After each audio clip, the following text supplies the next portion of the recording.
안녕하십니까, 공병호입니다. 오늘 포르투갈 야망이 어제에 이어서 두 번째 공병호의 역사 스페셜 시작하도록 그렇게 하겠습니다. 여러분, 어제는 이 소위 세계사를 뒤흔든 대항해 시대의 시작은 포르투갈에서 시작이 됐고, 그 중심 인물은 아비스 왕조를 연 주왕 1세의 세 번째 아들인 엔히크 해양왕자, 영어 이름은 헨리 왕자입니다. 그렇게 시작을 해서 어제 보신 것은 이렇게 세계사의 주역이 되는 그런 과정을 여러분들에게 말씀을 드렸는데, 이제 오늘은 포르투갈 야망2를 다루도록 그렇게 하겠습니다. 오늘은 실질적으로 세우타를 정복한 1415년 이후부터 45년간 1460년 엔리크 왕자가 라고스에서 사망할 때까지 약 2400km 1500만 마일을 이렇게 탐사한 그 내용을 여러분 구체적으로 오늘 살펴보도록 그렇게 하겠습니다.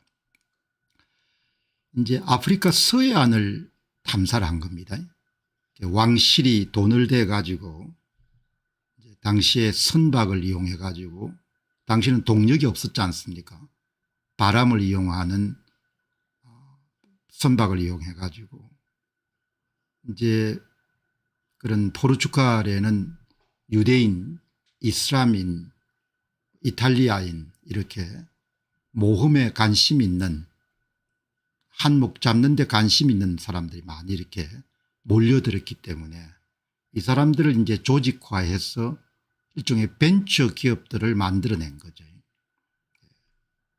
선박을 보낼 때마다 하나씩 벤처를 하는 겁니다. 이제 그 중심 인물이 엔히크, 1394년부터 1460년 살았던 사람이고, 지금 남아있는 초상화는 그 당시 초상화가 상당히 이렇게 매섭게 생긴 인물이죠. 그럼 이제 우리가 던질 수 있는 질문은 아프리카 서해안 탐사가 어떻게 이제 구체적으로 이루어졌는가라는 부분들을 오늘 차근차근 한번 살펴보도록 하겠습니다. 전체적으로 보게 되면은 여기에 포르투갈의 이베리아 반도 남부에 있는 라고스라는 그런 도시에서 출발해 가지고 여기에 이제 감비아, 세네갈 강 이런 부근까지 내려간 겁니다. 그러니까 지금으로 따지게 되면은 이 아프리카에 좀 툭 튀어나온 이 부분까지 간 것이고, 그것을 여러분 구체적으로 이야기하게 되면 여기에 여기 리스본이 있고, 그 다음에 여기는 표시가 안 돼 있네요. 라글레스 30km 부분에 라고스란 도시에서 모든 배가 다 출항을 했습니다. 출항을 해가지고 맨 처음 찾아낸 것은 이 세우타를 정복하고, 그 다음에 마데일라 제도를 발견하고, 그 다음에 아졸레스 제도를 발견하고, 이게 가장 처음에 발견된 겁니다. 그 다음에 1434년에 여기에 그 곳을 하나 발견하고, 그 다음에 브랑코 곳을 발견하고, 그 다음에 세네갈 강, 감비아 강, 그 다음에 베르데, 케이프 베르데, 베르데 여러분들 곳을 발견하고, 이렇게 쭉 내려가 가지고 이 정도까지 내려간 겁니다. 이 정도. 이렇게 이만큼 내려가는데 45년이 걸린 겁니다. 45년이. 그러니까 엄청난 거죠. 여기 이제 오늘 다루는 이 엔히크 왕자는 그야말로 포르투갈 제국의 기초 토대를 닦은 사람이다, 이렇게 볼 수가 있는 겁니다. 이 당시에 아프리카 해안에 금이 많다, 뭐 이런 내용들은 다 유럽 왕실과 귀족들이 다 알고 있었는데, 그걸 실천한 사람이 이제 엔리크 왕자인 거죠. 그러니까 특히 이제 이 곳을 넘어서는 것은 당시의 유럽인들에게는 대단히 심리적인 저항성이 있었던 겁니다. 이 곳을 넘어서게 되면은 엄청나게 많은 그런 괴물들이 산다. 바다가 불이 탄다. 이런 고정관념이 있기 때문에 항상 역사 발전은 이렇게 한계, 심리적 한계라든지 그다음에 고정관념, 선입견 이런 것을 돌파하는 사람들이 역사의 물꼬를 트는 거죠. 이렇게 여러분들 지금 전개가 된 겁니다. 그러니까 여기 보시게 되면은 포르투갈로부터 출발해 가지고 여기 케이프 팔마라는 데까지는 도달을 못한 것 같아요. 이 그림에는 이렇게 나와 있는데 바로 이 인근까지 간 겁니다. 그거를 이제 여러분 정리해 보게 되면은 이렇게 연표가 나오는 거죠. 연표. 네. 이렇게 여러분들 다 그 인구 100만도 안 되는 그런 나라가 세계사를 뒤엎는 이런 큰 1415년부터 시작해 가지고 1460년 세라리온까지 그리고 활발하게 이제 여러분들 이런 서해안 탐사가 이루어지게 된 것은 1434년 보자도르 곳 이게 보자도르 곳을 돌파하면서 이제 좀 빈번하게 이렇게 후원을 하게 되는 거죠. 이렇게 이제 역사가 만들어지게 되는 겁니다. 그래서 이제 오늘 이거를 이제 하나하나 이렇게 살펴보겠는데 항상 이렇게 도전하는 사람들이 있기 때문에 역사가 한 단계 도약을 하는 거죠. 자, 그러면 여기 이제 보시면은 이제 어제 봤지만 연표 순서로 오늘 살펴보겠습니다. 1415년에 이제 세우타를 정복하는 거죠.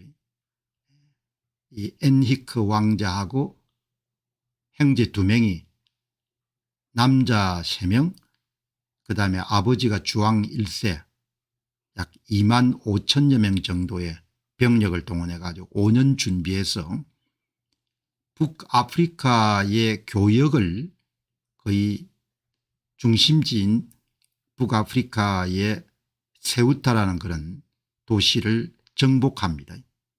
정복해 가지고 어제 보시다시피 이런 반도입니다. 반도. 17세기에 이제 조약을 통해 가지고 포르투갈로부터 스페인에 넘어가게 되는데 바로 지브랄타 주변입니다. 이렇게 아주 중요한 전략적 요충지죠. 대서양하고 지중해가 만나는 데니까. 당시에 이제 성체가 지금 남아 있고 이슬람 왕조인 마리니드 왕조가 세웠던 이 성체를 돌파해 가지고 이제 정복을 하게 되는 거죠. 그 다음에 이제 여러분들 큰 사건이 마데일라 제도를 인구가 한 25만 정도 될 겁니다. 이거를 찾아내는 겁니다. 마데이라 제도. 이 마데이라는 뜻은 포르투갈어로 목재라는 뜻인 모양입니다.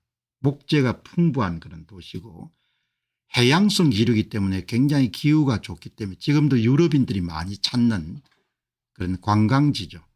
여기서 찾아낸 목재를 가지고 배를 만드는 데 크게 도움이 됐던 거죠. 이게 마데일라 제도입니다. 600년 이상 지금도 포르투갈 영토입니다. 마데일라 제도.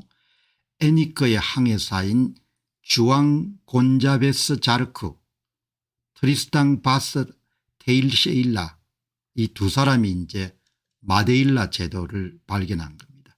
마데일라는 포르투갈어로 목재, 나무 그리고 여기에다가 이제 노예들을 투입해 가지고 식민지화를 전개하는 거죠.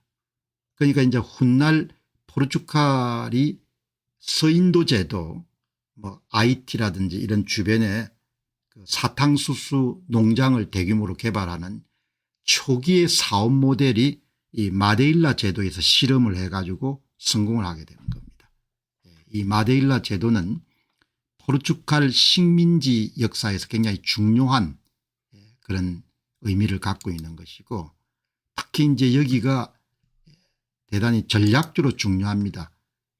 이런 아프리카 제도를 탐험할 때나 그다음에 아메리카 제도를 갈 때 중간 기착지 역할을 할 수가 있기 때문에, 이쪽이 이제 아메리카지 않습니까? 대서양을 건널 때 대단히 중요한, 당시는 이제 배가 장거리 항해를 하는데 상당히 제약이 있었기 때문에 중간 보급소 같은 것이 필요하죠. 그런 면에서 보면은 대단히 중요한 역할을, 그리고 이제 엔리크 왕자가 진두지휘해 가지고 거기다가 아프리카 서해안에서 잡은 노예들을 투입해 가지고 사탕수수 그리고 포도밭 이런 것을 이제 포르투갈 주민들도 정착하도록 돕고, 그렇게 해서 식민지를 사탕수수 재배, 포도주 생산, 이렇게 해서 여러분들 보시면은 여기가 마데일라 제도입니다. 마데일라 제도. 이게 아소로스 제도. 이 두 개가 이제 600년 동안 포르투갈의 영토로 이제 남은 거. 다른 데는 다 이제 브라질이나 이런 데는 독립해서 나가고, 이 이베리아 반도입니다. 여기가 이제 여러분이 보시는 마데일라 제도입니다. 여기는 포도주가 상당히 유명하다고 그렇게 합니다. 그렇게 해서 이제 마데일라 제도를 정복하고, 다음에 이제 아솔로스 제도, 바로 옆에 있는 이 아솔로스 제도를 또 찾아냅니다. 이게 1427년입니다. 포르투갈 항해사들이 아솔로스 제도를 발견해 가지고, 여기는 특히 이제 아메리카 대륙으로 가는, 나중에 이제 포르투갈이 브라질을 식민지하지 않습니까?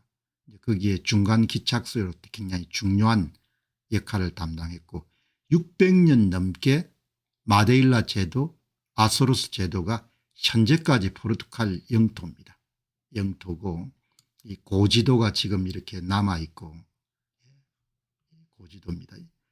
다음에 여러분들 큰 이제 사건이 바로 이 보자도르 곳, 케이프 보자도르, 여기까지 간 겁니다. 이게 이제 보시면은 보자도르 곳을 돌파합니다. 포르투갈 항해사 길 이안스가 에니크 왕자의 후원을 받아 가지고 보자도르 곳을 이렇게 발견하게 되죠.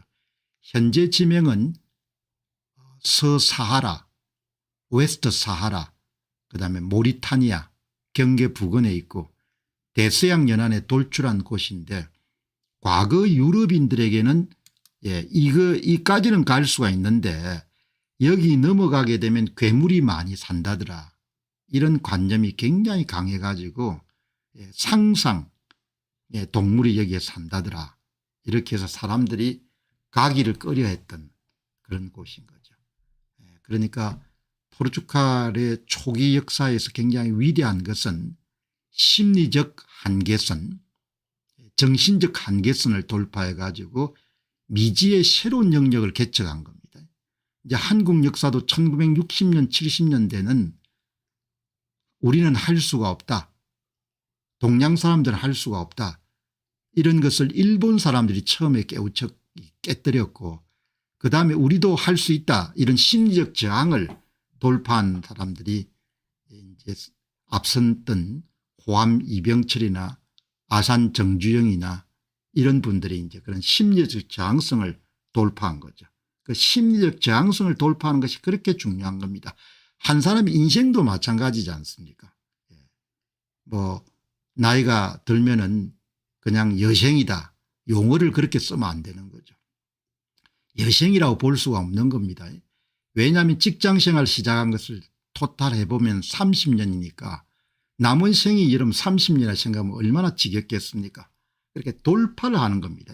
돌파를 했던, 특히 보자도르 곳을 돌파한 것은 굉장히 중요한 사건입니다. 이때부터 이제 사람들이 이제 가속도가 붙기 시작한 거죠.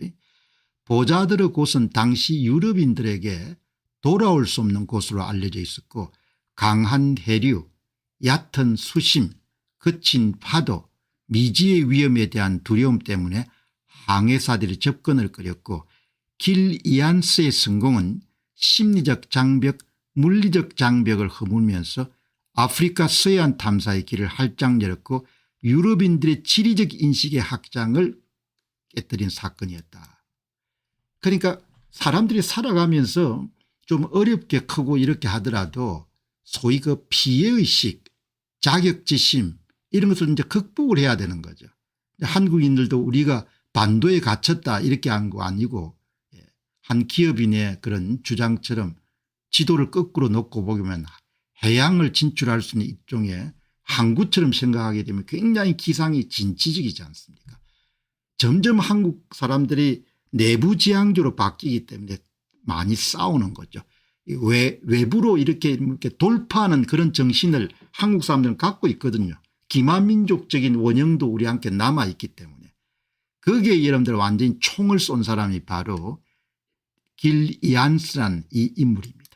이 인물이 굉장히 높게 평가를 하게 됩니다. 왜냐하면 엔리크 왕자의 탐사선이 출발했던 1460년까지 현재의 리스본이 중심 도시가 되기 전에 그런 라고스란 도시에 올드타운 앞에 동상이 있으니까 그만큼 이렇게 비중이 높은 중요한 이 보자도르 곳을 여러분들 돌파하고 난 다음부터 이제 굉장히 많은 배가 떠나는 겁니다. 이 보자도르 곳, 이게 보자도르 곳을 이게 이제 아프리카에 툭 튀어나온 부분입니다. 이게 웨스트 사하라, 모리타니아, 모리타니아 다 이제 나중에 독립을 하죠. 모리타니아는 영국령인지 아니면 프랑스령인지 나중에 찾아봐야겠네요. 이렇게 여러분들 작업이 되는 거죠. 그 다음에 이제 여러분들 다시 또 중요한 곳이 바로 블랑코 곳입니다. 여기에 보자도르 곳 밑에 이제 블랑코 곳까지 가는 겁니다. 이거는 엔리크의 항해사 안탕곤살베스 누노 트리스탕은 보자도르 곳 이난 현재 모리타니와 세네갈 지역의 탐사인 블랑코 곳을 이제 돌파하는 겁니다. 여기서 1441년입니다. 여러분 이게 굉장히 중요한 사건입니다. 이때부터 원주민을 포획하는 이른바 노획 포획 사건이 시작이 됩니다. 다음에 몇백 년간 서구에 어마어마한 여러분들 부를 안겨줬던 대서양 노예무역이 1441년부터 시작이 됩니다. 1441년 안탕곤살베스가 블랑코 곳에서 아프리카 원주민을 포획해서 바로 포르투갈의 대서양 노예무역이 시작되고 동시에 그 뒤에 따라오는 스페인, 영국, 네덜란드의 노예무역이 시작이 되는 겁니다. 그러니까 뭐 1년에 수백 명씩 흑인 노예가 포르투갈의 라고스의 노예시장에서 팔리고 일부는 식민지로 보내지는 거죠. 식민지로 마데일라 식민지, 아솔레스 식민지로 이름들 보내져 가지고 거기에서 일종의 사상수수 플랜테이션 그 노동에 시작이 되는 겁니다. 그 역사적으로 1441년 1415년에 세우타를 정복하고 1441년에 블랑코 곳에서 이제 노예 포획이 시작이 되는 겁니다. 그 이제 사업 모델이 하나 만들어지게 되는 거죠. 조금 뭐 약간 유감스럽습니다만은 나라 전체가 주식회사를 보면 포르투갈 주식회사니까 포르투갈 주식회사의 사업 모델이 이제 하나 태동하는 겁니다. 창업이 되는 거죠. 그래서 이제 블랑코 곳에서 특히 이제 유럽의 아프리카 원주민 이거는 흑인들이 있고 처음에는 뭐 보르보르인인가 약간 이렇게 색깔이 지나치게 검지 않은 약간 검은 그런 무어인 계통이죠. 그러면서 나중에 점점 세네갈 강, 잠비아 강 이런 쪽에서 이제 그 사업 대상이 되는 겁니다. 많은 그런 노예들을 포획을 하는 거죠. 특히 이제 마데일라 제도가 훗날 이 서인도 제도나 아니면 다른 유럽 강국들의 식민지 모델이 되는데, 여기 이제 1435년 1440년 이후에 사탕수수 농장이 되면서 이제 본국 사람들이 적기 때문에 이제 노동력 부족 문제가 심각했죠. 이제 그 문제를 1441년 때 블랑코 곳에서 흑인들을 이렇게 이런 포획하면서 이제 대서양 노예무역이 시작이 되는 겁니다. 대단히 중요한 시점입니다. 1441년 노예무역이 시작이 되는 거죠. 예. 오늘 한 분께서 멕시코 블랑코라고 이렇게 표현하셨는데, 멕시코 사람들 이름 쓸 때도 블랑코가 많죠. 블랑코. 예. 아주 중요한 1441년이 바로 이런 원주민 노예 사건이 자리 잡은 이 블랑코 곳을 한번 보시게 되면은, 예, 여기에 이제 블랑코 곳입니다. 이렇게 툭 튀어나온 것입니다. 여기에 서사하라, 모리타니. 예, 저도 이제 이번에 여러분들하고 함께하는 이런 공병호의 역사 스페셜을 준비하면서 이제 아프리카를 조금 더 들여다보게 되는 것 같습니다. 유튜브도 보고 지금 어떻게 사는지. 예, 모리타니. 어제 보니까 모리타니는 이혼을 참 많이 하네요. 이혼을 하게 되면은 모든 집안의 가재도구를 다 부인이 다 가지는 모양입니다. 그래서 이제 이혼 시장이 이렇게 형성돼 가지고 모리타니의 여성들이 이제 이혼을 하게 되면 훨씬 더 독자적으로 살아가는 그런 문화가 형성됐네요. 예. 가재도구를 다 남자가 갖고 있던 거의 전부를 다 여자들이 갖네요. 모리타니는. 예. 그래서 이 역사 보면서 또 이제 현대를 보게 되면은 훨씬 더 시야가 더 넓어지고, 이제 오늘 이런 방송을 통해 가지고 여러분들의 시야를 많이 이렇게 확장할 수 있고, 저도 확장하고, 예, 이 케이프 블랑코. 우리나라는 1441년이 조선 단종 탄생 때네요. 우리는 문을 닫았고 이쪽은 이제 문을 열었던 겁니다. 이제 이렇게 여러분들 노예 무역을 했던 겁니다. 예. 당시에 이제 유럽 사람들은 이 흑인들이나 무어인들 이런 사람들이 베르베르인이죠. 베르베르인, 무어인 계통 같은데 이런 사람들이 이제 이런 사람들이 일종의 같은 사람으로 안 보였겠죠. 동물과 같은 그런 쪽으로 보였기 때문에.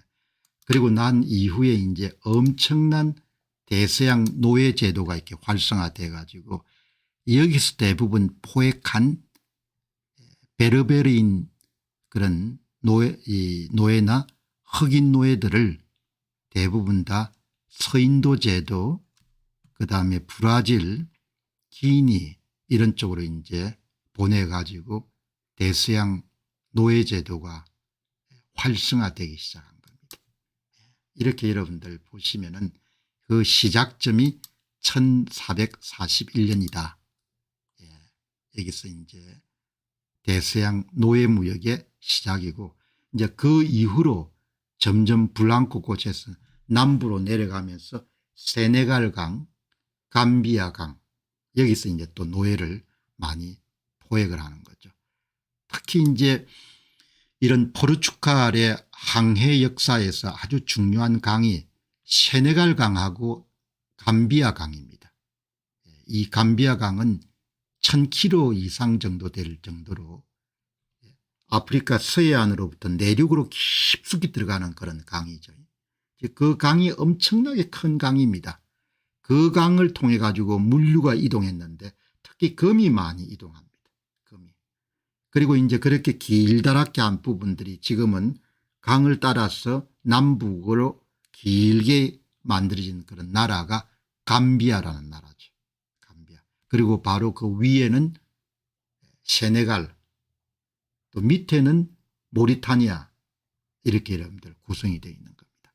자, 노예무역이 시작이 되는 겁니다. 엄청난 큰 사업을 포르투갈이 찾아낸 겁니다. 사업과 인생은 영어 표현으로 디스커버리, 발견입니다. 발견. 사업과 인생이라는 것은 발견하는 거죠. 인생도 살아가면서 자기 자신을 발견하는 거지 않습니까? 자기의 재능이나 강점이 어디에 있는지. 이런 종류의 콘텐츠는 저는 상당히 좋아하고 잘하는 분야 가운데 하나입니다. 디스커버리, 발견하는 거죠. 발견. 포르투갈이 1441년에 의도하지 않았는데 소위 노예무역이 사업이 될 수 있다는 걸 찾아내는 겁니다. 자, 아프리카 서해안 탐사는 어디까지 성공시켰나 한번 보시기 바랍니다. 계속 여러분 남아하는 겁니다. 마데일라 제도, 아솔레스 제도, 보르자우드 곧, 블랑코 곧, 그 다음에 여러분들 세네갈강, 감비아강으로 내려가는 겁니다. 여기가 주 노예 포획지입니다. 노예를 포획한. 그래서 여러분들 지금 이제 보실 수 있는 것은 지금부터는 이 세네갈강하고 감비아강을 탐사하는 부분을 여러분들 살펴보도록 하겠습니다. 1441년 블랑코 곧 케이프 블랑코에 도달한 이후에 탐사 활동들은 어떤 것이 있었나. 가장 중요한 것은 세네갈강하고 감비아강을 탐사하는 겁니다. 아주 깊숙이는 못 들어갔고 어느 정도까지 여러분들 진입을 하는 겁니다. 세네갈강 탐사가 1444년에 이루어집니다. 블랑코 곳을 발견한 것이 1441년. 세네갈강은 서아프리카 내륙과 해안을 연결한 주요 수로고 사하라 횡단 무역로와 연결된 이 강은 금이 유통되는 통로입니다. 노예, 소금, 상아, 말린 생선들이 이렇게 이동하는데 여기는 누노 트리스탕, 디니스 디아사라는 두 인물이 있는데 아주 중요한 지역입니다. 여기 여러분들 보시죠. 여기가 세네갈강입니다. 세네갈강. 아주 여러분들 긴 강입니다. 세네갈강. 여러분들 여기가 감비아강입니다. 감비아강. 여러분 여기가 지금 세네갈이라는 국가입니다. 근데 세네갈은 프랑스령이었고 식민지에, 감비아 주변은 영국령이었습니다. 그래서 이렇게 여러분들 감비아란 나라가 강을 따라서 길게 이렇게 한 것이 나라가 통합이 안 된 겁니다.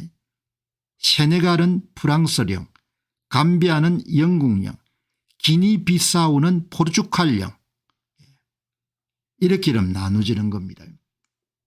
아마 자세히 알아봐야겠습니다만은 이 세네갈강하고 감비아강은 포르투갈이 나중에 돈을 받고 넘깁니다. 영국 쪽에. 세네갈은 프랑스, 감비아는 영국, 바로 밑에 기니비사우는 포르투갈령, 이렇게 나눠져 있던 거죠. 여러분 아주 특별하지 않습니까? 강을 따라 가지고 남북으로 좁은 수로처럼 국가가 만들어진 겁니다. 이 감비아강은 아주 중요합니다. 금무역이 굉장히 많이 이루어졌던 그런 지역인 거죠. 이 세네갈강, 감비아강, 이렇게 해서 여러분들 역사가 이제 큰 강입니다. 이렇게 이 세네갈강도 강폭이 어마어마합니다. 어마어마해 가지고 여기서 이제 당시 아마 원주민 가운데 가장 많은 사람이 10,000대 부족이었던 모양입니다. 여러분 다시 한번 강조하게 되면은 노예 찾으려고 여러분들 시작한 서해안 탐사가 아니고 엔리크 왕자가 포르투갈 왕국이 시도한 것은 금을 찾기 위한 금을 찾기 위해서 일어났었던 겁니다. 금 유통 경로를 찾아낸 겁니다. 이 바로 감비아강하고 세네갈강을 통해 가지고 아프리카 서해안의 금강에서 여러분들 금이 사금, 덩어리금으로 이동하게 된 겁니다. 강이 큽니다. 이렇게 강이 어마어마하게 큰 강인 거죠.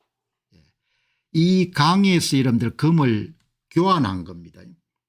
그래서 금을 사는 것은 그렇게 위험하지 않았습니다. 왜냐하면 유럽이 갖고 있는 직물이나 이런 것을 주고 금을 구했으니까 그 금이 엄청나게 큰 역할을 하게 되는 거죠.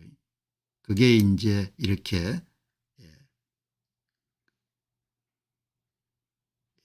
금이 큰 역할을 하는 것이고, 여기 특히 이제 이 항로를 개발했던 누노 트리스탕이라는 사람을 기념하는 주화입니다. 1987년에 감비아강을 1446년에 발견했네요. 그러니까 1444년부터 1445년까지 세네갈 강을 여러분들 찾아내고, 세네갈 강을, 그다음에 감비아 강은 1446년이네요. 좀 밑에 있으니까. 이때 여러분 큰 역할을 했던 사람이 누노 트리스탕이라는 사람입니다. 항해사. 이 사람은 한 4차례 정도 엔리크 왕자가 후원을 하죠. 그래서 이제 다른 한행회사인 곤잘베스하고 낚시꾼을 잡아가지고 그 낚시꾼을 취조해가지고 노예를 여러분들 사냥할 수 있는 장소를 알게 됩니다. 곤잘베스는 우연히 붙잡은 낙타꾼을 신문하여 베르베르인들의 낚시 장소 정보를 확보해 가지고 이곳을 습격해 가지고 10여 명을 확보하는데, 이것이 최초의 노예 포획 사건이다. 1441년에 어떻게 여러분들 베르베르인 노예를 잡았는지를 기록을 남긴 겁니다. 그 장소는 대략 이 정도일 겁니다. 이 정도. 감비아 강하고 세네갈 위쪽입니다. 위쪽에서 잡았고 1441년부터 시작이 되고, 그 다음에 이제 두 번째 항해를 떠난 것이 1443년 블랑코 곳 너머에서 아르긴 섬에서, 아르긴 섬이 또 중요합니다. 블랑코 곳 너머에 있는 아르긴 섬에서 베르베르인 마을을 발견해 가지고 거기서 또 14명을 잡아내는 겁니다. 이제 이거는 누노 트리스탕 항해사를 중심으로 해 가지고 흑인 사냥을 어떻게 했는지 1441년에 한 번, 1443년에 베르긴 성에서 또 한 번, 아르긴 왕, 아르긴 강유역에. 그래서 이제 여기서 재미를 보니까 포르투갈이 대규모 선단을 파견하게 됩니다. 1444년부터 1446년에 노예 사냥을 위해 수십 척의 배가 아고스에서 출항을 합니다. 이때 애니크 왕자나 이런 사람들은 확신한 거죠. 야, 이게 돈이 되구나. 그렇게 해서 여러분들 노예를 특히 많이 포획했던 데가 아르긴 섬입니다. 지금은 국립해상공원으로 지정이 되어 있습니다. 이렇게 여기가 아르긴 섬인데 굉장히 여러분들 블랑코 곳의 남쪽, 블랑코 곳의 남쪽입니다.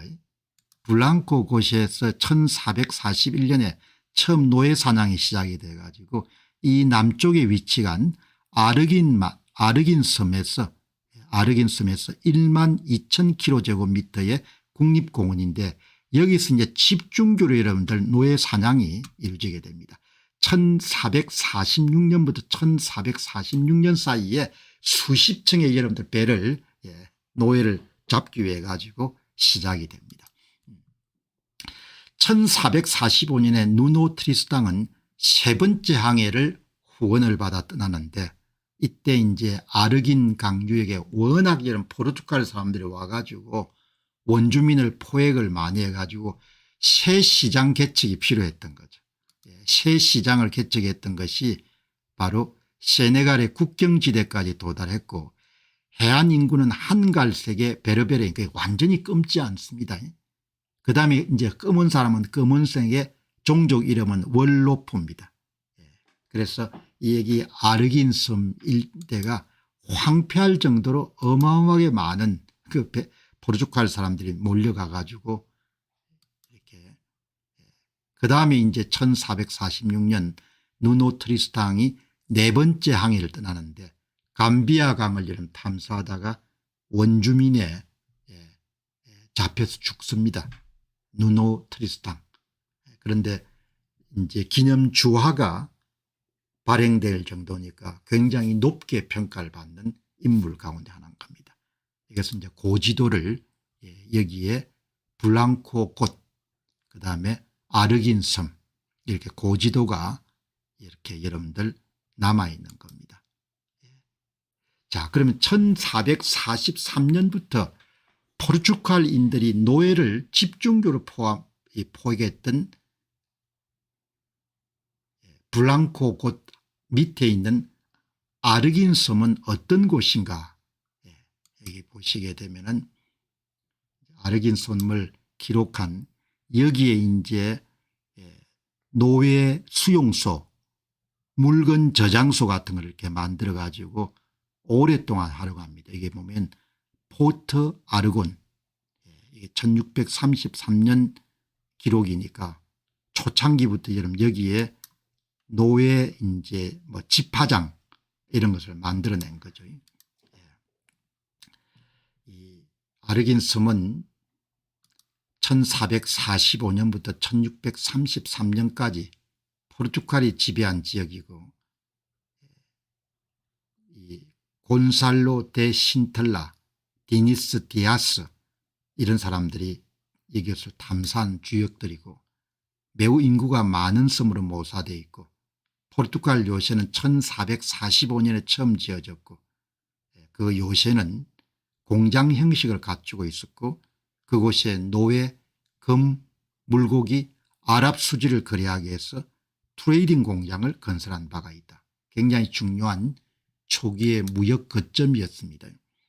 포르투갈인들이 조직적으로 노예 포획하기 시작하고 나서 주로 지역 원주민을 포획했고 연간 약 800명 정도를 잡아가지고 라고스에 있는 노예시장으로 가서 팔거나 아니면 일부를 마데일라 제도나 아솔로스 제도를 이송해 가지고 노예로 활용한 거죠.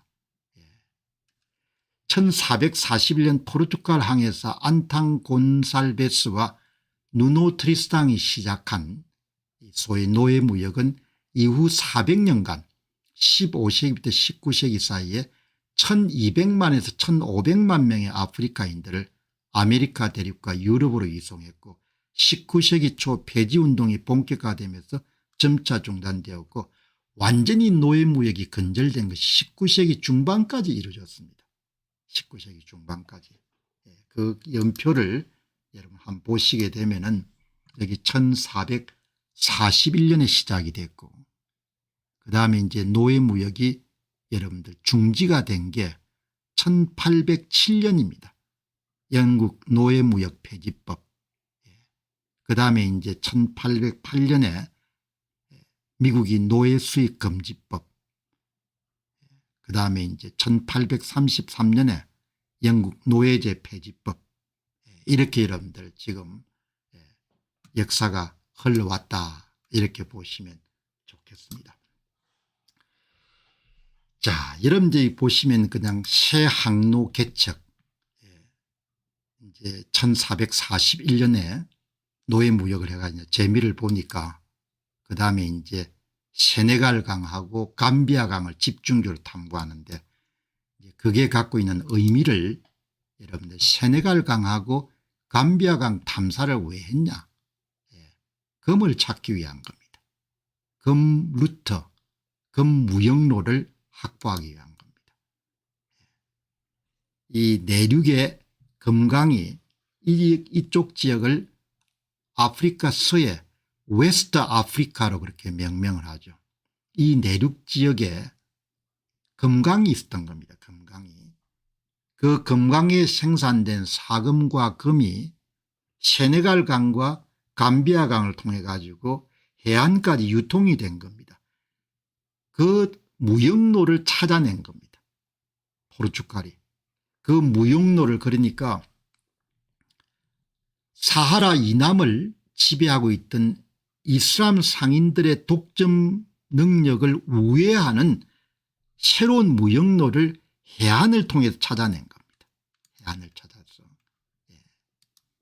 세네갈 감비아 강 탐사는 노예 무역은 덩치는 크고 위험이 많이 따릅니다. 사람을 잡아야 되니까. 그런데 검은 수량이 적고 부피가 작기 때문에 단위당 부가가치가 굉장히 높은 거죠. 처음부터 노예무역을 하려고 한 것은 아니고 사하라 이남을 장악한 이슬람 상인들을 우회하는 우회 무역로를 개척하는 겁니다. 해상 무역로를. 거기에 성공을 하게 되는 겁니다. 엔리크 왕자가 세우타에선 재미를 못 봤는데 이슬람 상인 때문에 이슬람 상인의 육로무역 트랜스 사하라 루트를 우회할 수 있는 해상도로 무역로를 개척한 겁니다. 엄청나게 여러분 대단한 거죠. 새로운 사업 모델을 개발한 겁니다. 그래서 엄청난 부자가 되는 겁니다. 포르투갈 제국에.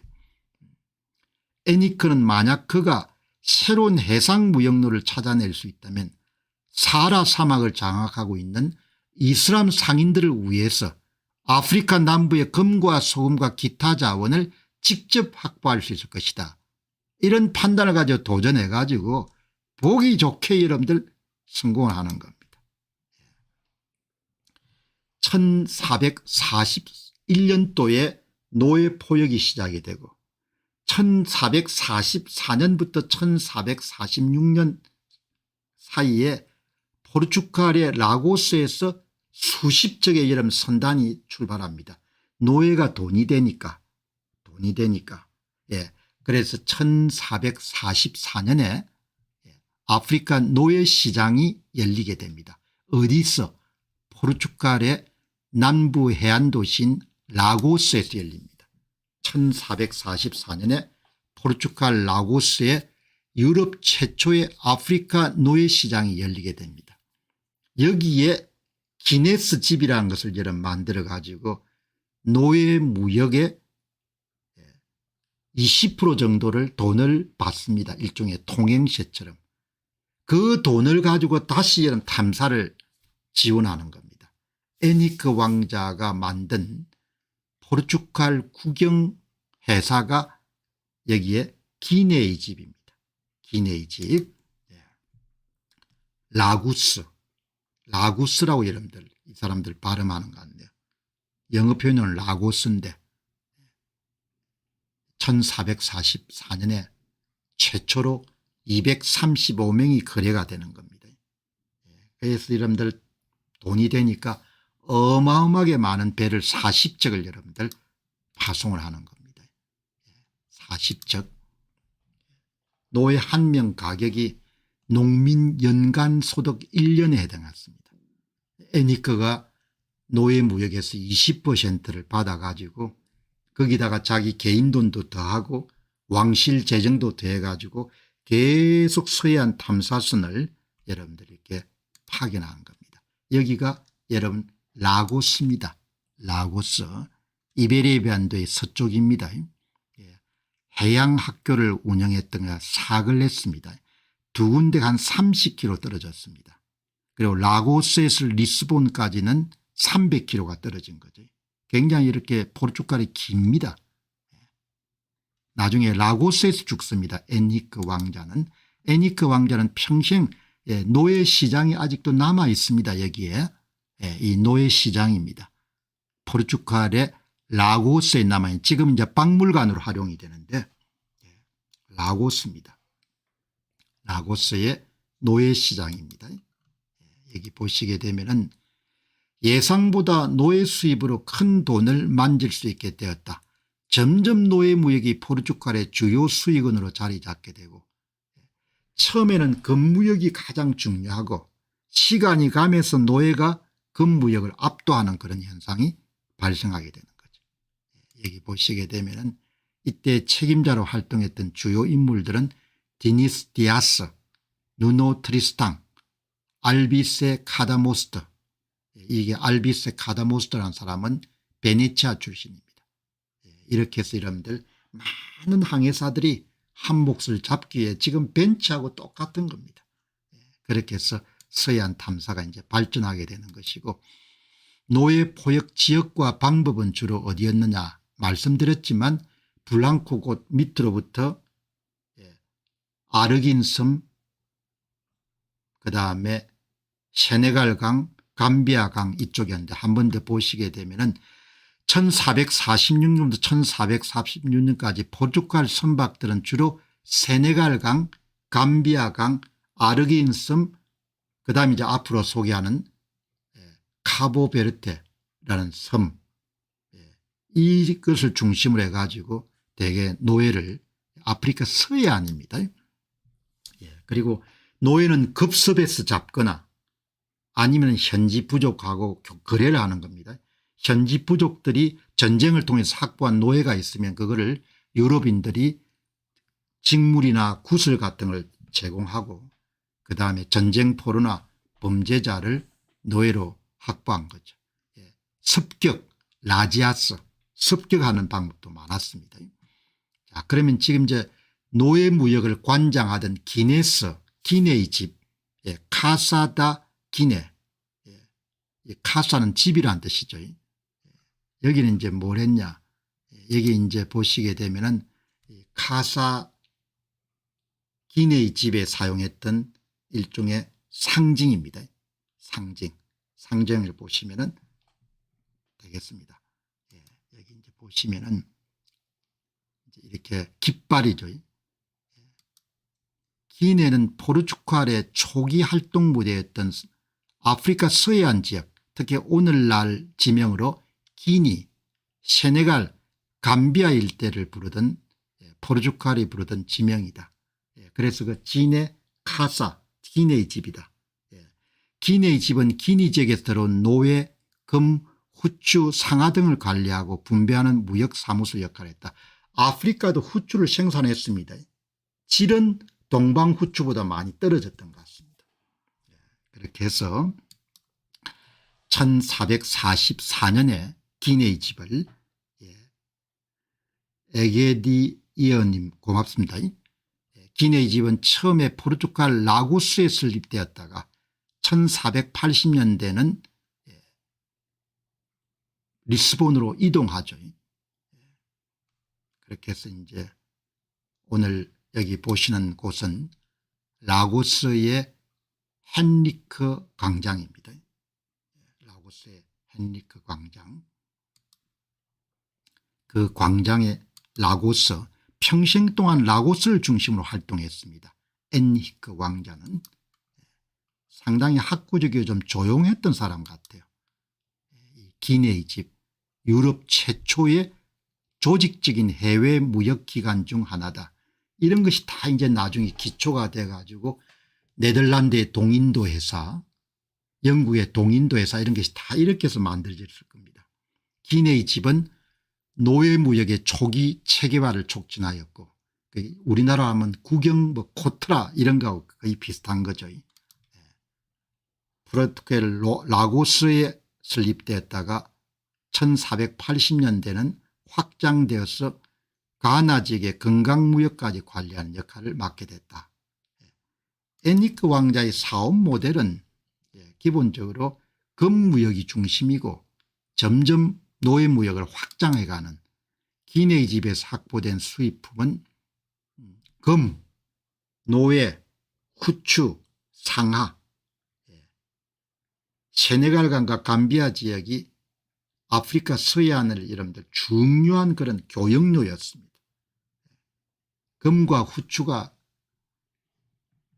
노예무역보다 장사가 더 잘 됐죠. 노예무역은 품이 많이 들어가 위험했습니다. 1441년부터 1555년까지 50년 동안 매년 아프리카로부터 1000여 명 정도의 노예들이 포르투갈로 보내져서 거래가 됐다. 이렇게 보시면 되고 1460년 무렵까지는 라구스에서 좀 거래가 되고 그 다음은 리스본으로 옮겼겠죠. 그렇게 해서 여러분들 작업이 된 겁니다. 노예 무역은 포르투갈로 하여금 조선업, 조선도 노예 투입이 필요하죠. 상업, 농업에 인력과 자본을 제공하면서 포르투갈의 성장을 촉진했고 라고스가 리스본은 무역 중심지로 급부상하면서 유럽의 굉장히 중심지로 전환하게 되고 아프리카에서 유입된 금을 가지고 포르투갈이 최초로 금화를 만든 것이 1457년입니다. 다시 여러분 보시게 되면 1441년에 노예 사냥이 시작이 됐고 1444년도에 기네의 집이 만들어졌고 1457년도에 포르투갈이 최초의 금화를 만드는 겁니다. 순도 99%. 그리고 당시에 가장 표준 통화가 베네치아 투캇이라는 금화였기 때문에 금화 하나가 3.5g이었습니다. 포르투갈 금화도 3.5g으로 만들어 가지고 금은 보화가 그냥 포르투갈로 쏟아져 들어오는 겁니다. 이게 초창기에 여러분들 포르투갈이 발행했던 이 금화입니다. 포르투갈 금화. 1400 지금도 구입이 가능하네요. 1457년에 처음으로 만들어진 포르투갈 최초의 금화 크루자도가 이렇게 발간이 된 겁니다. 엔히크의 탐험대 사업을 확장을 계속 하는 겁니다. 이제 남은 데는 카보베르데 그리고 마지막으로 시에라리온까지 가고 1460년에 엔히크 왕자가 사망을 하게 되는 겁니다. 자, 여러분 그러면은 우리가 궁금한 것은 비용을 어떻게 조달했냐 이게 궁금하지 않습니까? 당시에 사용된 배입니다. 카라멜선. 당시 여러분들 세우타 정복부터 1460년 사망까지 엔히크 왕자는 45년간 한 40회에서 50회 정도의 탐험대를 파송한 것으로 그렇게 기록에 남아 있습니다. 초기의 탐험은 소규모 카라멜 선박을 1, 2척으로 이루어 가지고 파견했는데 당시에 사용되던 카라벨이라는 그런 배 모습입니다. 자, 그리고 엔히크는 왕실 재정과 개인 재산을 혼합해서 이런 탐사를 후원했던 것 같아요. 결혼을 하지 않고 집중적으로 이 문제에 매달렸던 것 같습니다. 엔히크 왕자가 결혼을 안 했습니다. 후사가 없습니다. 그러니까 라오스에 체류하면서 전부 다 자기가 갖고 있는 힘을 다 아프리카 서해안 탐사에 쏟아붓는 겁니다. 이제 초창기에는 왕실이 돈을 더 많이 부담했고 시간이 가면서 무역이 이제 자리를 잡기 때문에 무역에서 자체 중단해 가지고 여러분들 무역을 할 수 있었던 겁니다. 당시에 이 포르투갈 완가의 표상 이게 해마를 썼네. 해마. 이게 여러분들 바다 여러분들 그런 상징이지 않습니까? 이렇게 여러분들 써가지고 뭐 해양 탐사가 국책 사업인 거죠. 포르투갈 국책 사업. 그리고 기내의 집에서 노예무역에서 20%를 거둘 수 있었습니까? 20%를 확보해가 재투자를 계속 한 겁니다. 이게 이제 15세기 초에 포르투갈 선박인 캐르벨 이게 아마 길이가 한 20m 정도 되는 모양입니다. 20m 정도 되는 장거리 항해에 유리했던 배입니다. 이렇게 해서 이제 엔히크 왕자는 1415년도에 세우타 정복 당시에 굉장히 공을 많이 세웠기 때문에 아버지인 중앙 1세 잔 1세로부터 자기를 수여받게 됩니다. 그 자기가 비셰우 공장입니다. 비셰우 공장의 직함을 받고 그다음에 이제 공을 세웠기 때문에 마데일라 제도의 그런 봉토를 허락받는 거죠. 마데일라 제도의 일부 땅을 본인이 이제 직접 수확할 수 있는.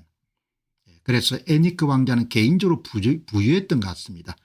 마데일라 제도와 아솔레스 제도의 사상수도 플랜테이션을 통해 가지고 돈을 구했기 때문에 전부 다 자기 개인 돈하고 왕실 돈을 다 여러분들 평생 동안 40회에서 50회 정도의 그런 해양 탐사에 투입하고 또 템플 기사단의 후계 조직인 기사단의 수장으로서 기사단의 재산이나 이런 부분들도 일부 이런 해양 탐사에 투입하는 투자가 있어야 과실이 있을 거 아닙니까?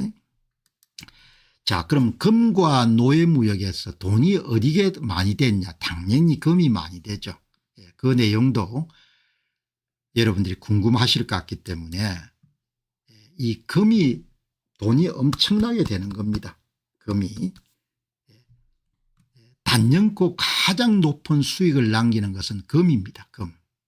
그리고 비용도 적게 들고 초기 탐사의 가장 중요한 목표는 금을 확보하는 건 금. 금을 찾아라, 이게 여러분들 그냥 대항해 시대를 연 가장 중요한 겁니다. 노예무역은 1444년부터 1450년대 금무역의 30%에 40%에 지나지 않았고 사탕수수 플랜테이션과 이후 아메리카 식민지로의 노예 수출로 15세기 말부터 비중이 급부상하여 50% 이상을 차지한다. 초창기에는 여러분들 금무역이었고 그다음 시간이 가면서 노예 포획이 여러분들 체계화되고 조직화되면서 총 무역 수입 가운데 노예 무역이 차지하는 비중이 점점 늘어나게 된 거죠.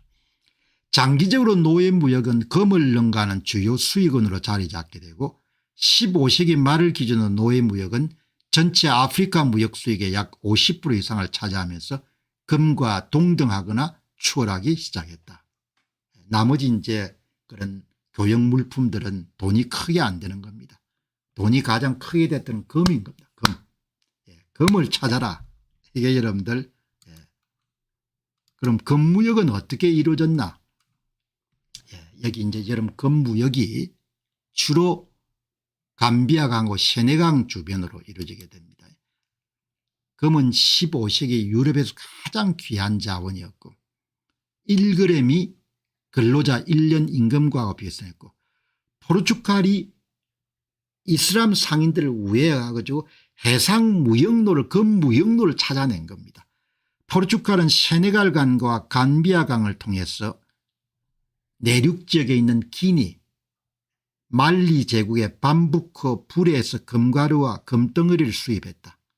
이걸 기내 집에서 보관하면서 여기 이런 보시기 바랍니다. 이게 14세기 여러분들 이게 아주 중요한 자료입니다. 이게 세네갈 강입니다. 이게 감비아 강입니다. 이 감비아 강의 여러분들 상류의 부근에 밤부크 금강이 있었던 겁니다. 불의 금강이 있었던 겁니다. 여러분들 여기서 생산된 금이 지금 보시는 이런 통로 사하라 무역로를 통해서 여러분들 무역이 되고 여러분 이 금이 해상으로 이동한 겁니다. 해상으로. 여러분들 굉장히 지금 중요한 내용을 보는 겁니다. 엔히크가 평생의 수건 사업인 금해상 무역로를 찾아낸 겁니다. 금해상 무역로를. 당시에 가장 큰 금강은 여기 보시는 박스를 치는 밤부크 뷰레라는 금강입니다. 여기에 생산된 금이 낙탈에 실려 가지고 북아프리카 튀니스나 이런 데도 이름 이동하지만 동시에 해상으로 이름 이동해 가지고 포르투갈 상인 손에 들어가게 되는 겁니다. 싱싱한 토마토님 고맙습니다. 여러분 이렇게 교역이 이루어지는 겁니다. 이 여러분들 이거는 굉장히 중요한 이게 여러분들 1440년 무렵의 무역로를 여러분이 보시는 겁니다.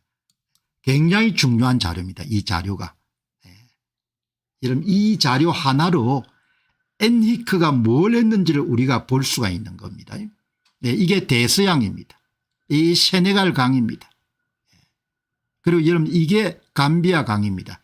여기서 가장 유명한 이런 광산이 밤부크 광산 불의 광산인 겁니다. 이게 여러분들 아주 중요한 어마어마하게 중요한 초기에 금무역을 여러분 확인할 수 있는 대단히 소중하고 이렇게 여러분들 자료를 찾아가다 보면은 결정적인 자료가 바로 이 자료인 겁니다. 그리고 이 일대에서 주로 또 뭐가 이루어졌냐. 이 일대에서 주로 노예 포획이 이루어진 겁니다. 그리고 금은 이 강을 따라서 이루어진 겁니다. 여러분 그러니까 역사는 길의 역사입니다. 길의 역사. 여러분 이 점선이 해안선까지 포르투갈이 서해안 개척하기 위해서 나섰기 때문에 내륙에 국한되어 있던 트랜스 사하라 루트 사하라 무역로가 해상까지 여러분들 아프리카 서해안까지 여러분들 확장이 된 겁니다. 이게 이 점선이 이게 포르투갈 여러분들 상인들이 개척한 것이고 엔히크의 여러분들 큰 기여인 겁니다. 이렇게 해서 여러분들 보시면은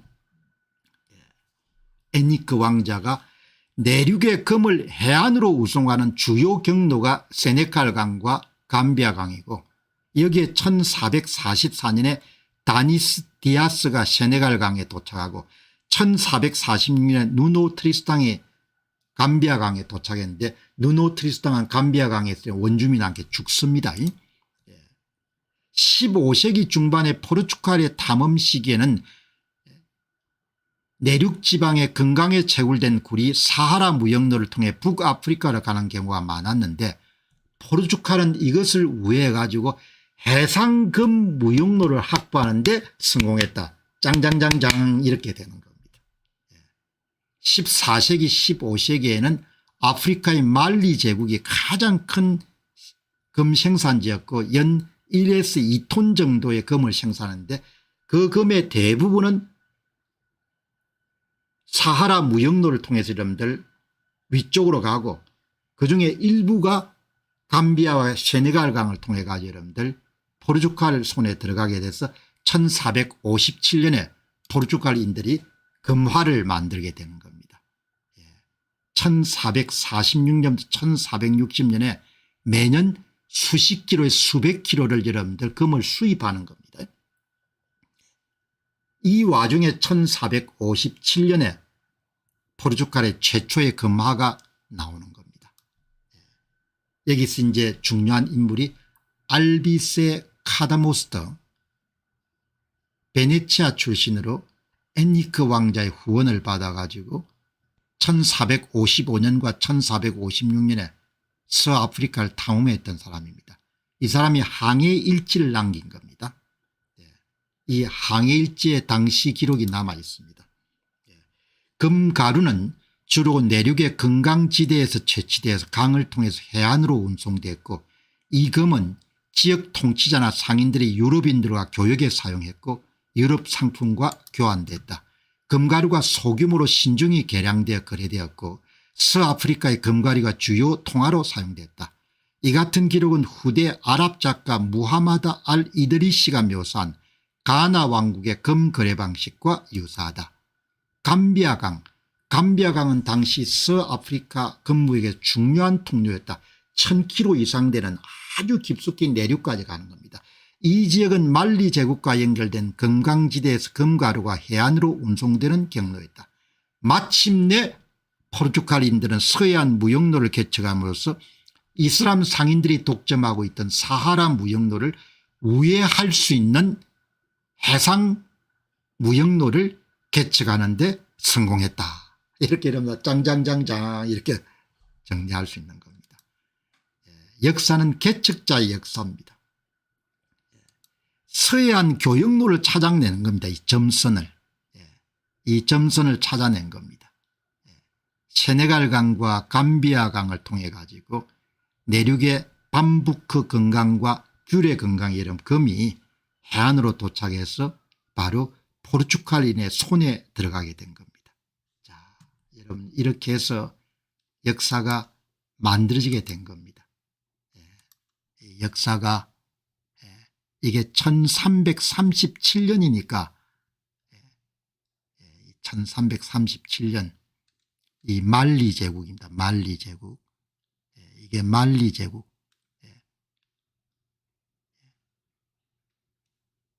이렇게 여러분들 내륙까지 송하이 제국, 가나 제국,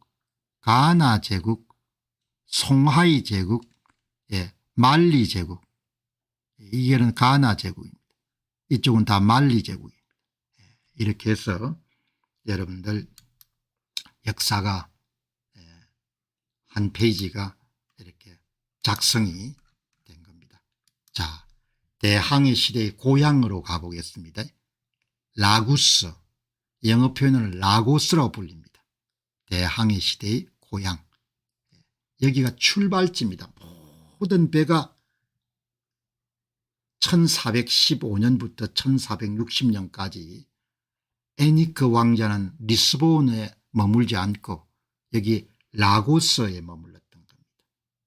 라고스에서 모든 배가 여러분 다 출발합니다. 여러분 보시기 바랍니다. 라고스로부터 리스본까지 302km입니다. 라고스로부터 사글레스까지가 32km입니다.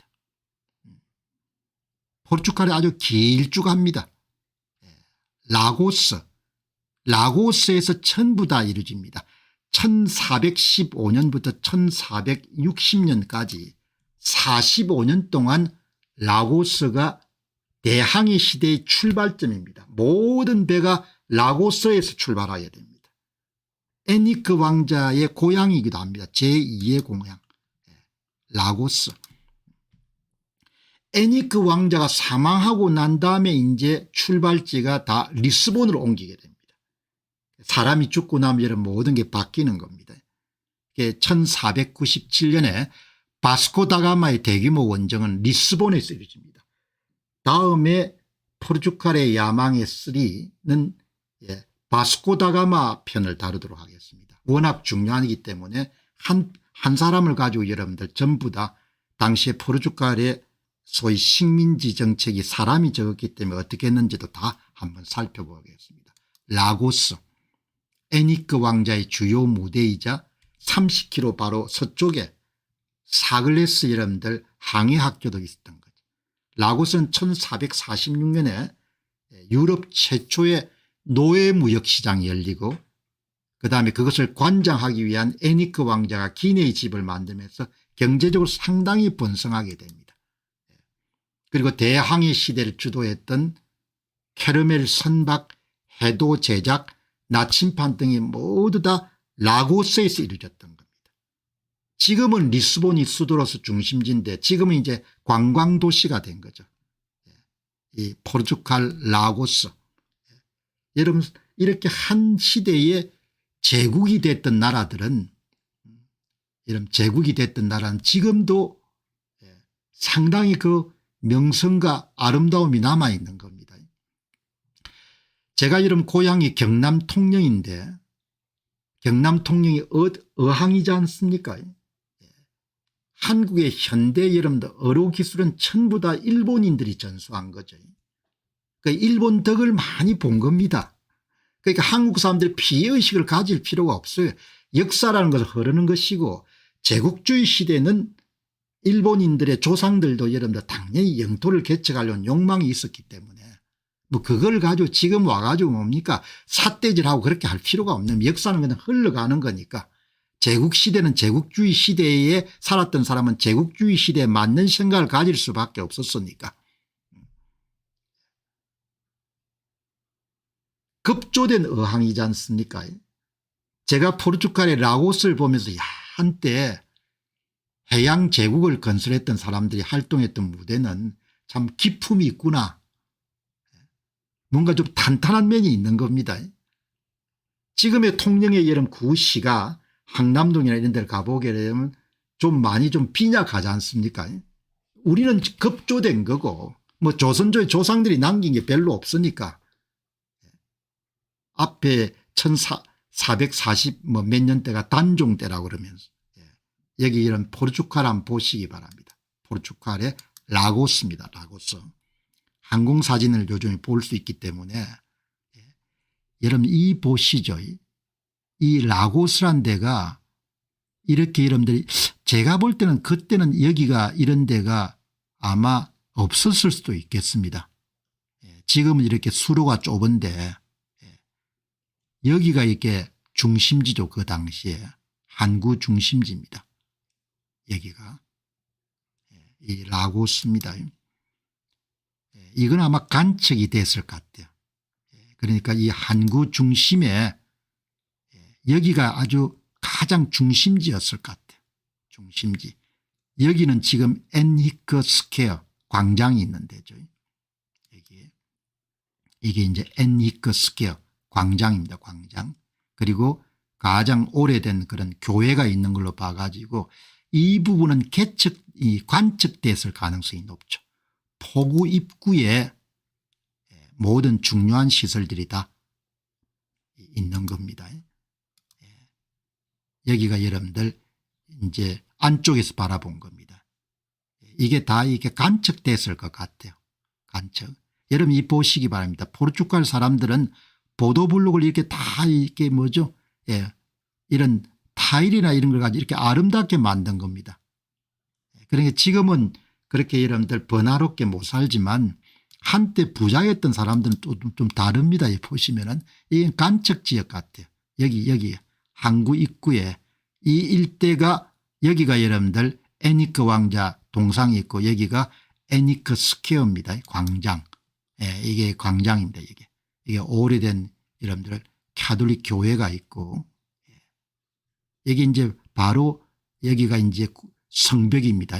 성벽. 그러니까 여기까지 아마 바다가 다 이렇게 바다가 여기 다 면했을 겁니다. 지금은 이제 간척을 해가 도로도 만들고 했지만 여기가 애니크 스퀘어입니다. 애니크 스퀘어. 이런 공공건물 같은 거 이렇게 만들어 놓은 걸 보면은 한때 잘 살았던 사람들인 겁니다. 여기 보시면은 이렇게 바로 바다에 면했던 겁니다. 이 성체가 바다에. 그리고 이런 지역들은 로마가 망하고 난 다음에 1000년 동안 이슬람 해적들의 노략질을 엄청나게 많이 당했을 겁니다. 그래서 이렇게 성벽들이 있었고 아마 여기에 뭐 주민들이 못 살았을 겁니다. 그 이슬람 해적들이 침략해가 사람들 잡아가 노예시장에 팔았기 때문에. 여기가 이제 애니크 광장이 있는 올드타운 구시가의 가장 중심지입니다. 여기 이제 바로 옆에 성벽입니다. 성벽. 약간 무어 양식이 이슬람 양식이 남아 있는데 그거는 뭐 찾아봐야 될 것 같아요. 캐슬 오브 라고스. 여기가 라고스 성벽입니다. 성벽. 올드타운의 입구고 여기 보면은 이게 길 이안스 보르자드 곳을 여러분들 찾아냈던 인물의 이런 동상이 서 있는 걸 봐가 굉장히 중요한 보자도르 곳을 찾아내면서 그 다음에 이제 진출하기 시작했으니까 길 이안스. 영웅들이 이제 이렇게 이런 동상이 많은 겁니다. 이 조상들이 계층 역사를 갖고 있으니까 상당히 자랑스러울 것 같아요. 이게 이제 애니크 광장에 서 있는 이런 애니크 왕자의 동상입니다. 관광객들이 가장 많이 찾는 장소 가운데 하나입니다.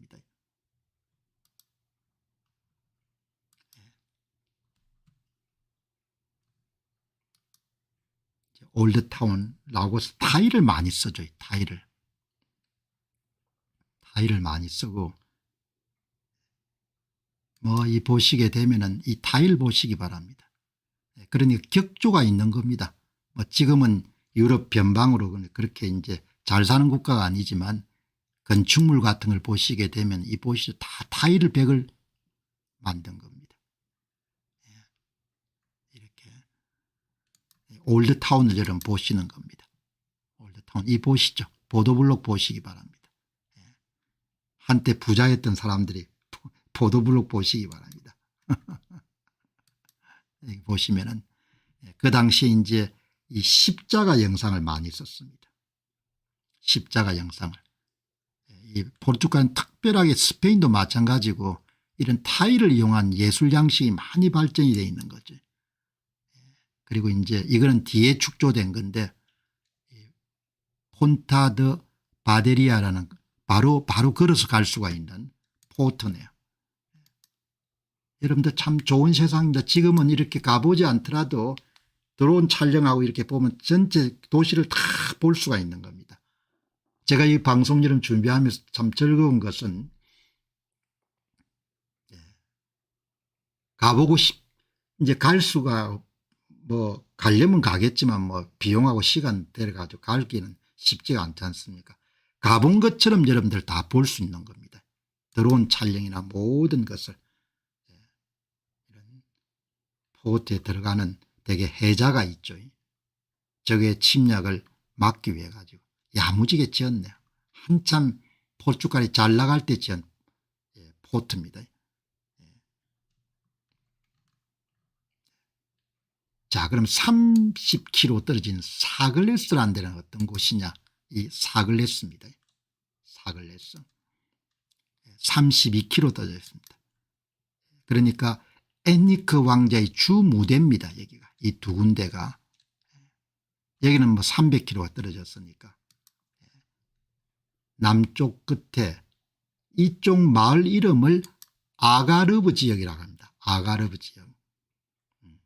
그러니까 라고스도 아가르브 지역이고 사글레스도 아가르브, 유럽의 땅끝입니다. 유럽의 땅끝. 항해학교가 있었던 데고 대서양이 면한 절벽 위에 위치해 있으며 사글레스 요새 인근에 항해학교가 있었던 것으로 보인다. 에니크 왕자의 거처가 있었던 것 같아요. 여기에. 에니크 왕자는 리스본을 거의 안 갔던 것 같습니다. 여기서 여러분들 있으면서 모든 작업을 진두지휘했고 결혼을 안 하고 평생 동안 이 일만 한 겁니다. 결혼해서 여러분들 아이를 낳고 부양하지 않고 평생 동안 아프리카 탐사만 여러분들 고민했던 사람입니다. 세우타를 점령한 이후에 1418년에 에니크 왕자가 사글레스에 자신의 빌라를 마련했고 그는 과학과 항해의 최고 수준을 수집하고 포르투갈 최초의 천문대와 함께 조선소와 빌라를 지었다. 그곳에 모인 사람들은 다양한 종교적 배경으로 구성되어 있었다. 포르투갈의 대항해 시대가 시작되기 전부터 포르투갈에는 많은 외국인들이 유입이 됐던 것 같아요. 여기 보시면은 여기가 사글레스입니다. 유럽의 땅끝. 유럽의 땅끝. 보시죠. 사글레스. 드론 촬영을 보시게 되면 진짜 유럽의 땅끝입니다. 여기에 여러분들 뭐가 있었다. 여기에 항해학교를 짓고 여기에 거처를 갖고 있었던 것 같아요. 그러니까 뭐 리스본 같은 데 갈 필요가 없는 거죠. 평생을 뭡니까 바다만 생각했던 것 같습니다. 여기에 후에 지어진 포트입니다. 요새 이 인근에 여러분들 항해학교를 갖고 있었던 것 같아요. 여기서 딱 서면은 여러분들 대서양이 쫙 보이지 않습니까? 여기 이 주변에 있지 않았냐 이렇게 사람들이 생각하는 겁니다. 이게 여러분들 항해 때 사용하는 콤바스, 콤바스하고 비슷한 모양으로 나중에 이렇게 여러분들 찾아낸 거죠. 이렇게 The Monumental Compass Lodge at 사글레스, 이 주변에 있지 않았느냐 이렇게 생각하는 겁니다. 자, 여러분 오늘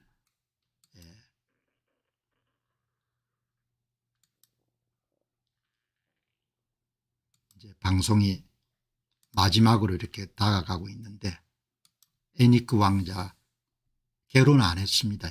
결혼을. 그러니까 뭐 거의 전부를 걸고 여러분들 일을 했던 것 같아요. 평생 독신으로 삼았고 결혼에 대한 기록이 안 남아 있는 겁니다. 양자를 그에게 후사가 없었기 때문에 에니크 왕자의 바로 위의 형 페드로 공작의 아들이자 자신의 조카이자 양자인 페르난도에게 마데일라 제도와 관련된 영지를 유산으로 물려주었다. 만나본 적은 없지만 평생을 어떻게 살았는지 우리가 알 수가 있는 거죠. 에니크 왕자가 이렇게 살다가 다 가는 겁니다. 에니크가 저물다. 여기에 이제 마지막 작업이 케이프 베르데 시에라리온을 발견하는 거죠. 이 프로젝트의 마지막입니다. 케이프 베르데 대서양 노예무역의 중심지입니다. 여기가.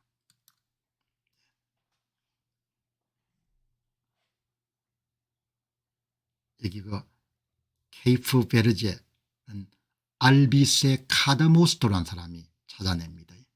이 양반이 기니비사우까지 탐험하는데 마지막에 여러분들 이 케이프 베르데가 1970년대 중반에 독립이 됩니다. 그리고 여기 기니비사우라는 데도 독립이 여기 보시게 되면은 케이프 베르데가 여기에 있습니다. 케이프 베르데가 바로 이 앞쪽에 기니비사우가 있는 겁니다.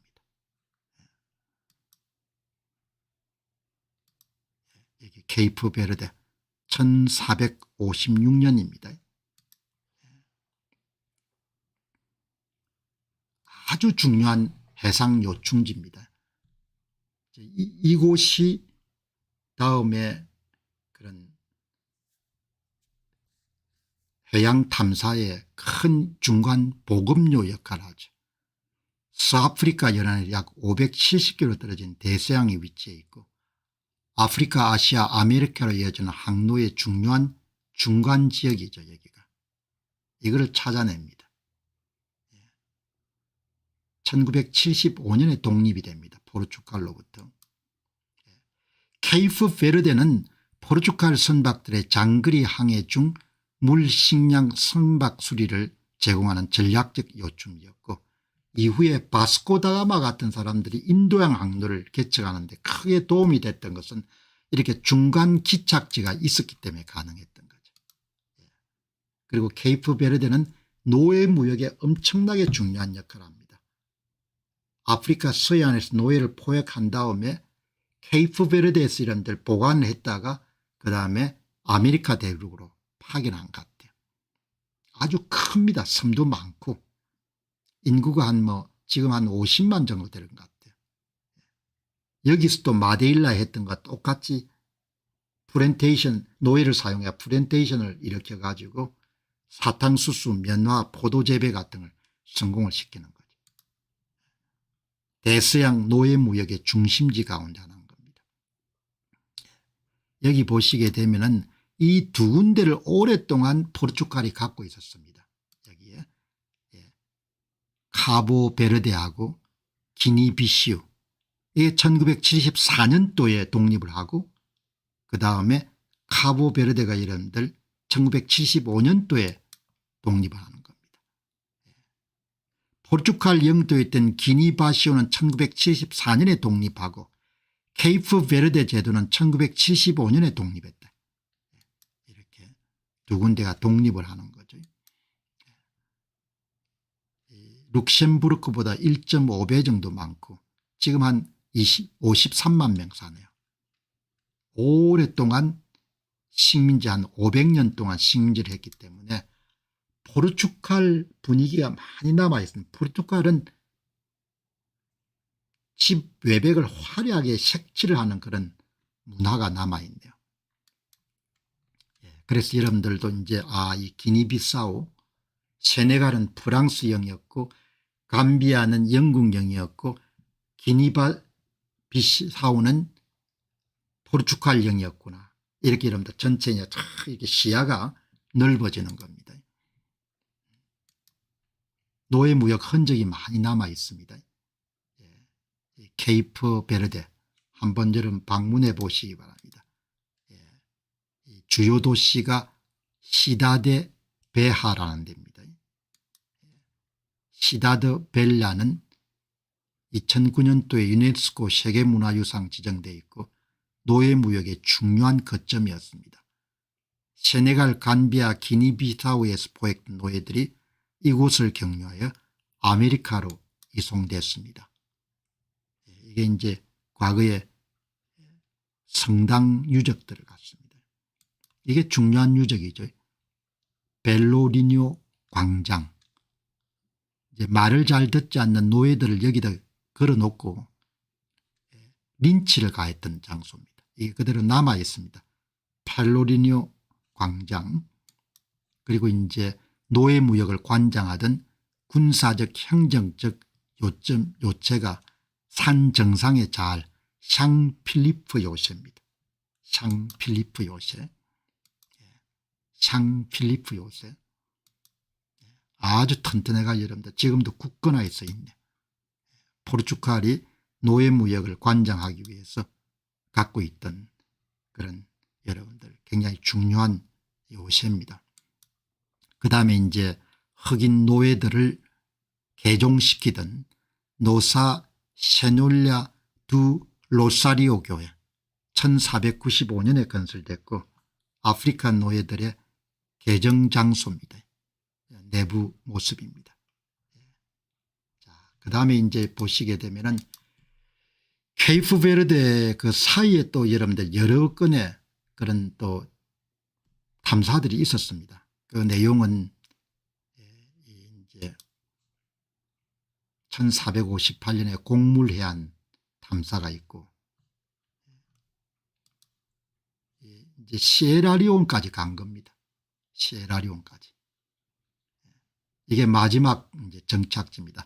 라이베리아까지 갔다는 이야기도 있는데 더 유력한 이야기는 시에라리온까지 탐사를 한 것 같다.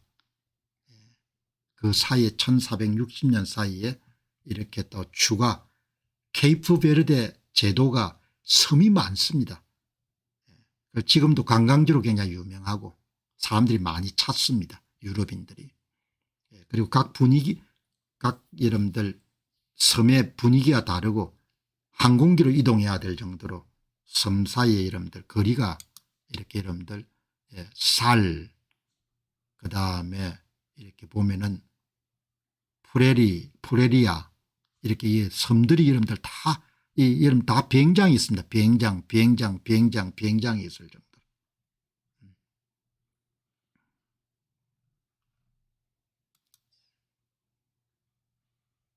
케이프베르데의 또 다른 섬을 찾아내는 거죠. 이제 섬에 서 있는 안토니오 데 놀리 케이프베르데 발견자로 통용되는 사람이죠.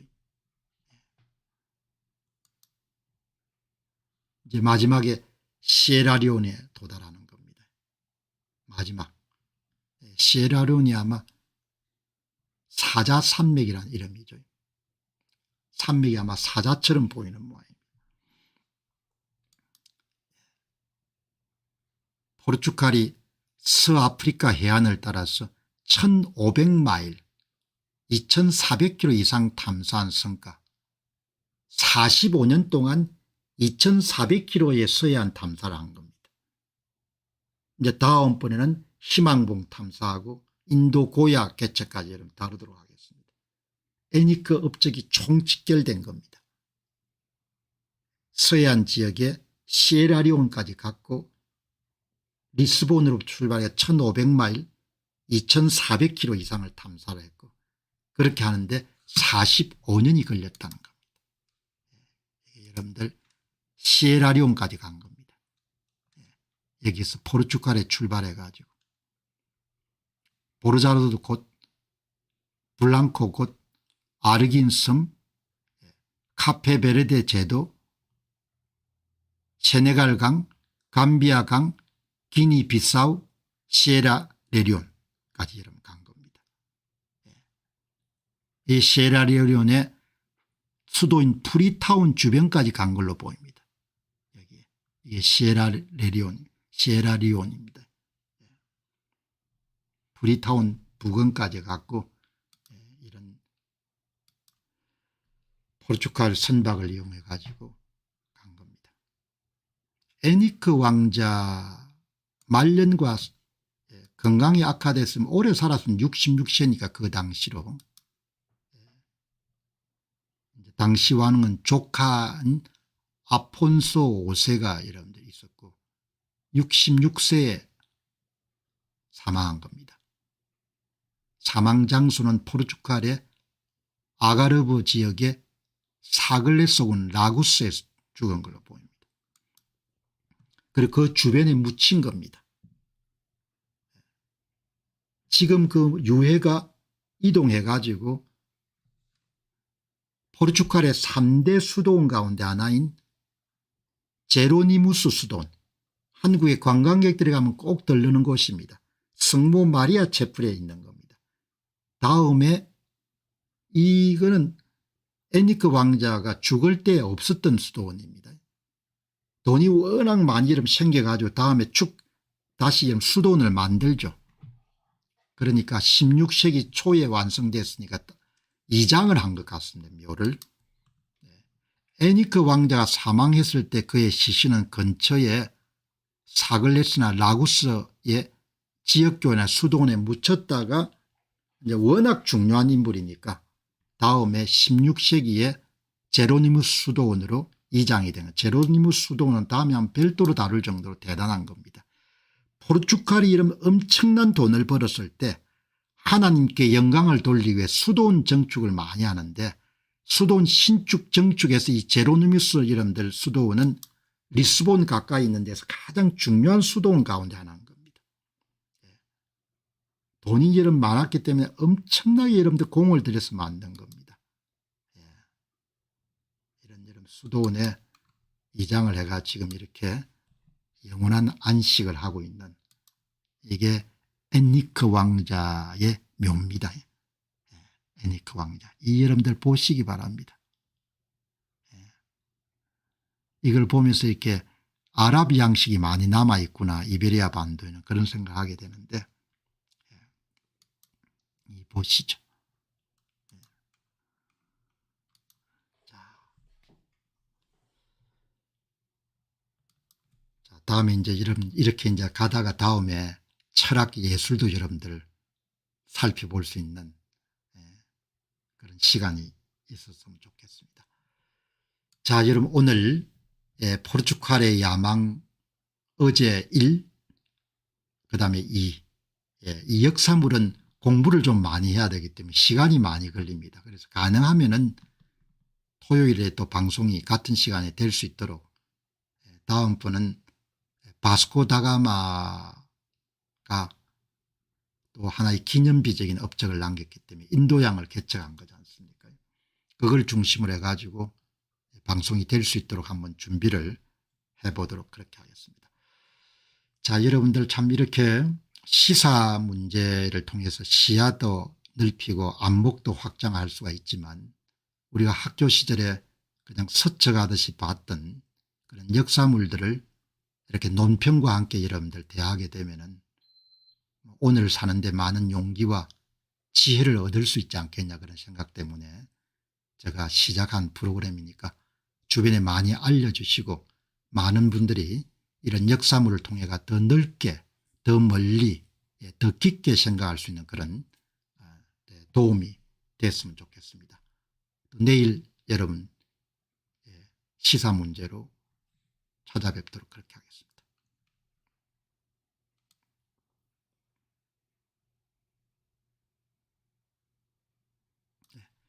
마무리하도록 하겠습니다. 고맙습니다.